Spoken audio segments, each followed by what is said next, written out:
एक और तगड़ा वीडियो, एक और कंफ्यूजन दूर करने वाला वीडियो आपके सामने लेकर आया हूँ। बिल्कुल छोटा सा ये वीडियो है और ये आपके लिए ओलंपिक से रिलेटेड है और ओलंपिक में बहुत ही महत्वपूर्ण टॉपिक है आपके लिए। देखिए, दो चीजें होती हैं। एक होता है ओलंपिक ज्वाला। क्या होता है? ओलंपिक ज्वाला। और एक होता है ओलंपिक मशाल। क्या होता है? ओलंपिक मशाल।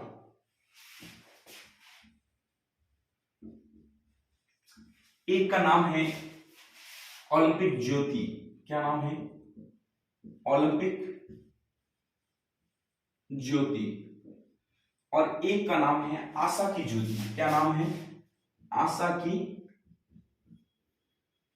ज्योति। दोनों अलग अलग है, दोनों ही की दोनों क्या है? बिल्कुल अलग अलग है। ठीक है, तो आपको इन दोनों के बीच में अंतर क्या है वो पता होना चाहिए, क्योंकि क्वेश्चन किसी भी तरह से पूछा जा सकता है। तो आपको अभी तक यही समझ में आया होगा कि ये क्या है और ये क्या है। तो इन दोनों का अंतर अभी इस वीडियो में 5 मिनट की वीडियो में आपको पता चल जाएगा। ज्योति किस प्रकार से होती है पहले समझिए, डायग्राम से समझिए। इस प्रकार से एक पॉट होता है, एक बर्तन होता है। इस प्रकार से एक बर्तन होता है, इसके अंदर आग जलाई जाती है। क्या जलाई जाती है? आग जलाई जाती है। इसको हम क्या कहते हैं? इसको कहते हैं ओलंपिक ज्योति। क्या कहते हैं? ओलंपिक ज्योति, या फिर कहते हैं ओलंपिक ज्वाला। क्या कहते हैं? ओलंपिक ज्वाला। इसकी शुरुआत कब हुई थी? इसकी शुरुआत हुई थी 1928 के अंदर। कब हुई थी? 1928 के अंदर। 1928 में स्टार्ट हुई थी ओलंपिक ज्वाला या ओलंपिक ज्योति। जबकि ओलंपिक मशाल या आशा की ज्योति, इसकी शुरुआत कब हुई थी? इसकी शुरुआत हुई थी, मशाल का डायग्राम बना देते हैं पहले। इस प्रकार से ये मशाल होती है। एक एथलीट इसको जलाता है, एक एथलीट इसको लेकर के आता है और इसी मशाल के द्वारा क्या जलाई जाती है? ये ज्योति जलाई जाती है। तो ये तो है मशाल और ये है ज्योति। ओलंपिक मशाल की शुरुआत कब हुई थी? ये हुई थी 1936 में। कब हुई थी? 1936 में। 1936 में ओलंपिक कौन सा था? Berlin Olympic. कहां पे आयोजित हुआ था? जर्मनी में। और आपको याद भी कराया था पिछले वीडियो में कि बर्न का मतलब क्या होता है? जलना। क्या होता है? जलना। बर्न का मतलब जलना। और जलता कौन है? 36 का आंकड़ा जिसके साथ होता है वो क्या होता है? जलता है। हमेशा अपन जिसके साथ में 36 का आंकड़ा होता है वहां से जलन स्टार्ट होती है। और 1928 में ओलंपिक कौन सा हुआ था? Amsterdam Olympic. कौन से देश में? हॉलैंड देश में। हॉलैंड देश में हुआ था। इस समय किसकी शुरुआत हुई थी? इस समय ओलंपिक ज्योति की शुरुआत हुई थी, ओलंपिक ज्वाला की। ओलंपिक ज्वाला को ही हम क्या कहते हैं? ओलंपिक ज्योति के नाम से जानते हैं। और ओलंपिक मशाल को ही हम किसके नाम से जानते हैं? आशा की ज्योति के नाम से जानते हैं। किसके नाम से जानते हैं? आशा की ज्योति के नाम से जानते हैं। ये किसके प्रतीक हैं? ये प्रतीक हैं, एक सिंबल है। किसके?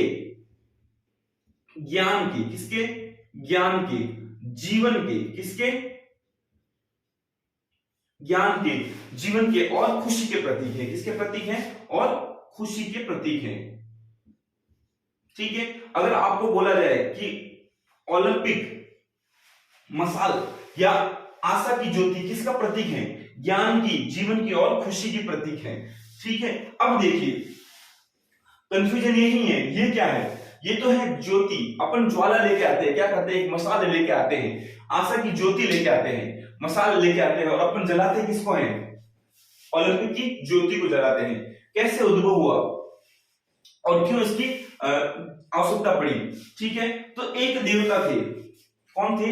एक देवता थे, नाम था प्रोमेथियस। क्या नाम था? प्रोमेथियस। ये देवता थे, देवता का नाम क्या था? प्रोमेथियस। और इन्होंने यूनान के अंदर, कहां पे? देश कौन सा है? यूनान।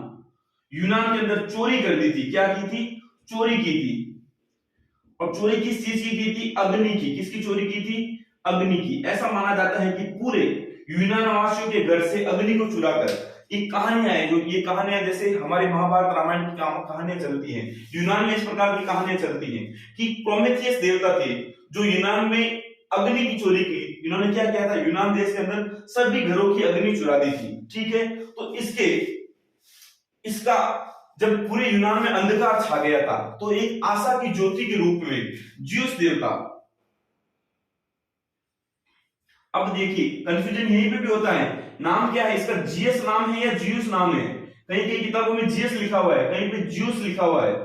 ठीक है, इंग्लिश में पढ़ो इसको, लैटिन भाषा में ज्यूस, ठीक है, फ्रेंच भाषा में जीएस, कुछ भी कह सकते हैं, दोनों एक ही हैं, दोनों एक ही हैं। जैसे यूनान कह दो, ठीक है, चाहे ग्रीस कह दो, क्या कह दो, ग्रीस कह दो, कंफ्यूजन एक ही है, कंफ्यूजन है, ग्रीस क्या है, यूनान क्या है, बस यही नाम है। जैसे भारत और हिंदुस्तान, इंडिया और भारत, ये अलग अलग नाम नहीं है, एक ही है। उसी प्रकार ग्रीस और यूनान एक ही है।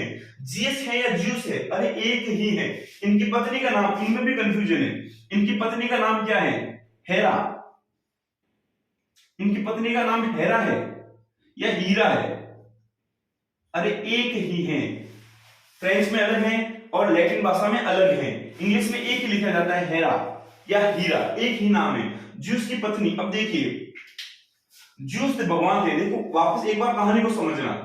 प्रोमेथियस देवता अग्नि की चोरी करके ले गए, यहाँ पे पूरे यूनान में अग्नि नहीं है, तो अग्नि को वापस कौन लेकर आए, ज्यूस देवता लेकर आए। किस रूप में, एक मसाल के रूप में, एक आशा की ज्योति के रूप में, ज्ञान जीवन और खुशी के रूप में कौन लेकर आए, ज्यूस देवता लेकर आए। कौन लेकर आए, ज्यूस देवता। ज्यूस देवता है, क्या है, ज्यूस क्या है, देवता है, गॉड है। ठीक है, और इनकी पत्नी का नाम है हेरा, ये इनकी प्रेमिका थी, ये मानव है, क्या है, मानव। ठीक है, ये तो भगवान का रूप है और ये मानव है, ये मनुष्य है और ये देवता है। इन दोनों का मिलन होता है और एक बच्चा पैदा होता है, हरक्यूलिस। क्या नाम है, हरक्यूलिस। मूवी देखी आपने, होगी आपने, हॉलीवुड मूवी हरक्यूलिस। ठीक है, हरक्यूलिस ने एक मंदिर बनाया, क्या किया, एक मंदिर बनाया अपनी मम्मी के कहने पर। किसके कहने पर, अपनी मम्मी हेरा के कहने पर। एक क्या बना दिया, मंदिर बना दिया। क्या बना दिया, ये बन गया, देखो मंदिर। किसने बनाया है, किसने बनाया है ये मंदिर, ये मंदिर बनाया है हरक्यूलिस ने। किसके कहने पर, अपनी मम्मी के कहने पर। और इसमें देवता कौन है, जीएस। क्यों बनाया ये मंदिर, क्योंकि प्रोमेथियस से अग्नि वापस लेकर आए थे। क्या लेकर आए थे, प्रोमेथियस से वापस अग्नि लेकर आए थे और यूनान में ज्ञान, जीवन और खुशहाली की मशाल को जलाया था। ठीक है, इसलिए मंदिर किसका बन गया, अब मंदिर बन गया ज्यूस देवता का। किसका है, ये ज्यूस देवता है। ये जो देवता बैठे हैं इस मंदिर के अंदर, इनका नाम क्या है, ज्यूस। ठीक है, अब देखिए ये मंदिर बना हुआ कहां पे है, ये बना हुआ है ओलंपिया गांव में। कहां पे है, ओलंपिया शहर नहीं है, ओलंपिया गांव है, ओलंपिया गांव में। ठीक है, ओलंपिया गांव में। अब देखिए ओलंपिया गांव के अंदर ये मंदिर बना हुआ है। अब यहीं पर जब किसी भी एक ओलंपिक की शुरुआत होती है, नए ओलंपिक की शुरुआत होती है, तो क्या बताएं, इसी मंदिर के प्रांगण के अंदर, इसी मंदिर के प्रांगण के अंदर एक मसाल जलाई जाती है। क्या जलाई जाती है, इस मसाल को जलाया जाता है, मसाल को जलाया जाता है। ठीक है, और मसाल को जलाया कैसे जाता है, सूर्य की किरणों से। कैसे जलाया जाता है, सूर्य की किरणों से, सनलाइट से। इस मंदिर के प्रांगण के अंदर, वापस सुनिए, मंदिर कौन से देवता का, ज्यूस देवता का। कहां पे है, ओलंपिया गांव के अंदर, ज्यूस देवता के मंदिर के प्रांगण के अंदर मसाल को जलाया जाता है सूर्य की रोशनी से। किसको जलाया जाता है, मसाल को जलाया जाता है। किसको जलाया जाता है, मसाल को। कहां जलाया जाता है, ओलंपिया गांव के अंदर। और लेकर के आते हैं कहां पर, जहां पे इस बार ओलंपिक होने हैं। ओलंपिक का आयोजन कहां पे होना है, ओलंपिक का आयोजन स्थल तक लेकर आते हैं। किसको लेकर आते हैं, मसाल को। ठीक है, ठीक, कैसे लेके आते हैं, तो मसाल रिले होती है। क्या होती है, मसाल रिले, मसाल रिले होती है। क्या होती है, मसाल रिले, यानी मसाल लेके दौड़ते हैं। एक खिलाड़ी मसाल लेके दौड़ते हैं, दूसरे खिलाड़ी को देता है, आगे दूसरा खिलाड़ी दूसरे देश में, आगे ऐसे सिटी से सिटी, एक सिटी से दूसरी सिटी तक मसाल को लेकर जाया जाता है। इस प्रकार की शुरुआत किसने की थी, मसाल रिले की शुरुआत किसने की थी, कार्ल डीएम ने। किसने की थी, कार्ल डीएम ने। आपको यदि क्वेश्चन पूछा जाए कि मसाल रिले की शुरुआत या मसाल रिले करने का आइडिया किसने दिया था, कार्ल डीएम ने दिया था। किसने दिया था? कार्ल डीएम ने। कार्ल डीएम ने बोला था कि 1928 में सीधा सीधा ज्वाला जला दी, मजा नहीं आया। तो इन्होंने क्या किया, कार्ल डीएम ने आइडिया दिया कि अपन क्या करेंगे कि ओलंपिक गांव में मसाल जलाएंगे सूर्य की किरणों से ज्यूस देवता के मंदिर के प्रांगण के अंदर। वहां से मसाल को एक खिलाड़ी लेकर दौड़ेगा, एक खिलाड़ी लेकर के दौड़ेगा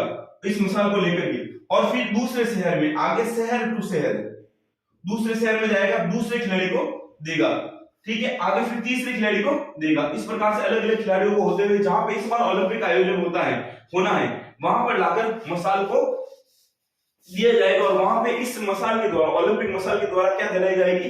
ज्योति जलाई जाएगी, ठीक है। तो इस प्रकार का पूरा प्रावधान कब प्रारंभ हुआ? ये प्रारंभ हुआ 1936 के अंदर। कब प्रारंभ हुआ? 1936 के अंदर। फिर से देखिए, बिल्कुल इजी सा, दोनों में कंफ्यूजन नहीं रखना है। ओलंपिक ज्योति, जिसका दूसरा नाम है ओलंपिक ज्वाला, इसका प्रारंभ कब हुआ था? 1928 में। और ओलंपिक मशाल या आशा की ज्योति, ओलंपिक मशाल को क्या कहा जाता है? आशा की ज्योति कहा जाता है। इसका प्रारंभ कब हुआ था? 1936 में बर्लिन ओलंपिक के अंदर हुआ था। प्रारंभ कहां से होता है? जिस देवता के मंदिर में मसाल जलाई जाती है सूर्य की किरणों से, यहाँ पे एथलीट लेकर आते हैं, ठीक है। इस बार ओलंपिक कहां हुए थे? इस बार ओलंपिक का आयोजन हुआ था टोक्यो जापान में, टोक्यो जापान में। और इस बार ओलंपिक मसाल से ज्योति को कौन से खिलाड़ी ने जलाया था?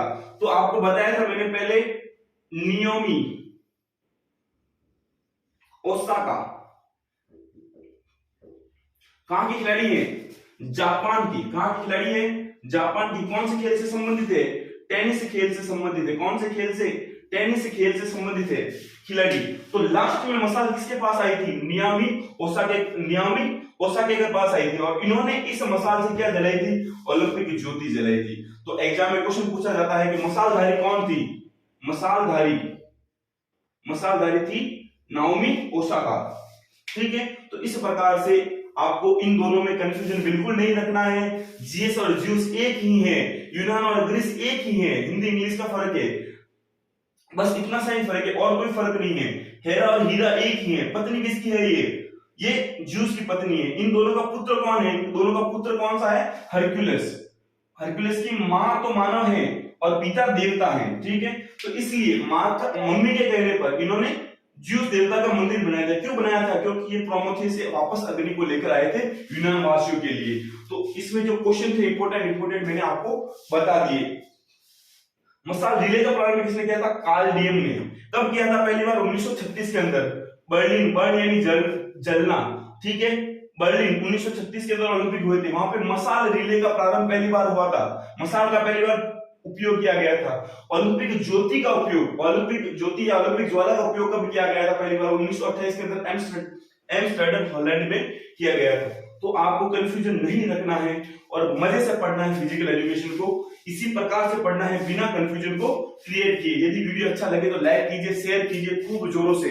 अच्छा, लाइव क्लास भी चलाएंगे।